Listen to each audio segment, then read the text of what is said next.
Salam, selamat pagi sahabat terkasih. Mari kita bayangkan sejenak. Bukan Nabi Yesaya yang berbicara, bukan suara dari ribuan tahun yang lalu. Tapi Tuhan sendiri sedang berdiri di hadapan kita pagi ini dan berkata dengan lembut namun penuh kuasa. Hai semua orang yang haus, marilah dan minumlah air. Bukan teriakan, bukan ancaman, bukan perintah keras, melainkan undangan penuh kasih. Tuhan tidak berkata, "Pergilah dan perbaiki hidupmu dulu." Ia tidak berkata, "Berubahlah dulu, baru datang." Tetapi Ia berkata, "Yang haus, datanglah." Artinya, Tuhan tahu manusia yang haus itu bukan yang kuat, bukan yang rapi hidupnya, bukan yang selalu benar. Yang haus adalah mereka yang lelah. Yang haus adalah mereka yang kosong di dalam. Yang haus adalah mereka yang tersenyum di luar, tetapi rapuh di dalam. Sahabat terkasih, kata haus di sini bukan soal tubuh, tetapi soal jiwa. Haus akan damai yang tidak palsu, pengharapan yang tidak rapuh, kekuatan untuk bertahan, pengampunan yang melegakan. Banyak orang tidak sadar bahwa ia haus. Ia merasa, "Aku baik-baik saja, aku masih kuat, aku masih jalan." Padahal di dalam jiwanya kering. Dan yang luar biasa, Tuhan tidak menunggu kita mengaku hebat. Tuhan menyapa kita saat kita haus. Sahabat terkasih, air di dalam Alkitab selalu melambangkan kehidupan. Tanpa air, tidak ada yang bisa bertahan.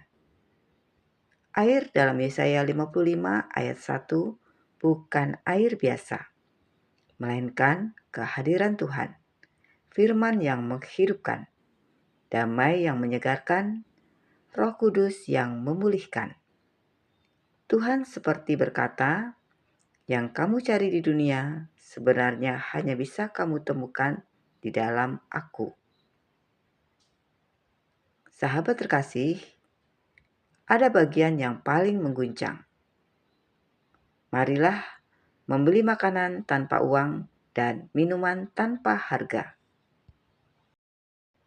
Terimalah gandum tanpa uang pembeli dan makanlah juga anggur dan susu tanpa bayaran. Artinya jelas, yang Tuhan sediakan tidak bisa dibeli, bukan dengan usaha keras, pelayanan, kesalehan, reputasi rohani.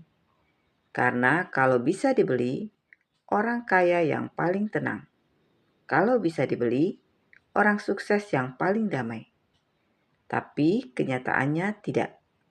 Tuhan memberi bukan karena kita layak, melainkan karena Ia baik.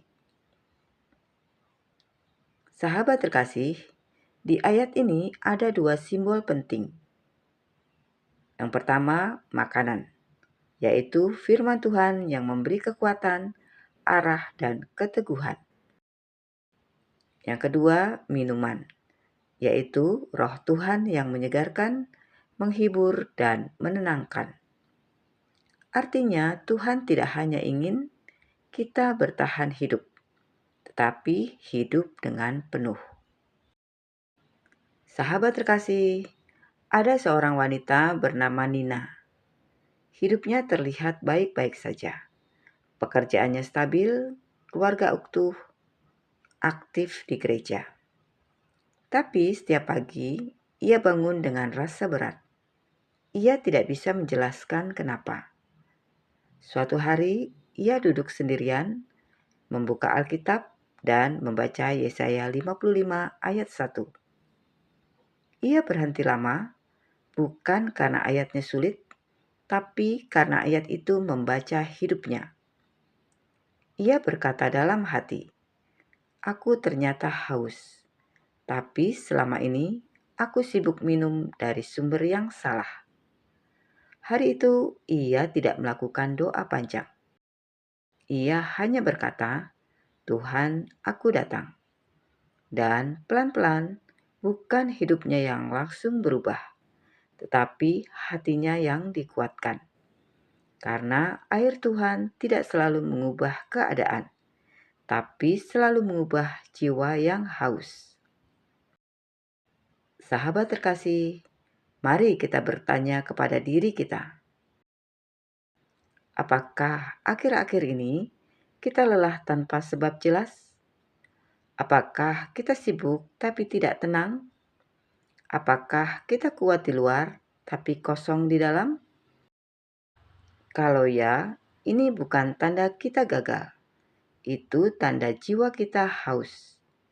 Dan Tuhan tidak menegur orang yang haus. Ia mengundang. Sahabat terkasih, Yesaya 55 ayat 1 tidak menuntut apapun dari kita. Ayat ini hanya berkata, "Datanglah." Bukan besok, bukan setelah hidup rapi, bukan setelah semuanya beres. Datanglah sekarang. Karena Tuhan tahu, jiwa yang haus tidak butuh ceramah panjang. Ia butuh air hidup. Sahabat terkasih, mari kita berdoa bersama. Bapa yang penuh kasih, pagi ini kami datang bukan membawa kekuatan, bukan membawa keberhasilan, tetapi membawa kehausan jiwa kami. Isi kami dengan air hidup-Mu. Pulihkan yang lelah, tenangkan yang gelisah, kuatkan yang hampir menyerah. Kami datang kepadamu dan kami percaya Engkau tidak pernah menolak jiwa yang haus. Dalam nama Tuhan Yesus Kristus, kami berdoa dan mengucap syukur. Amin. Sahabat terkasih, terima kasih sudah bersama-sama dalam renungan pagi ini.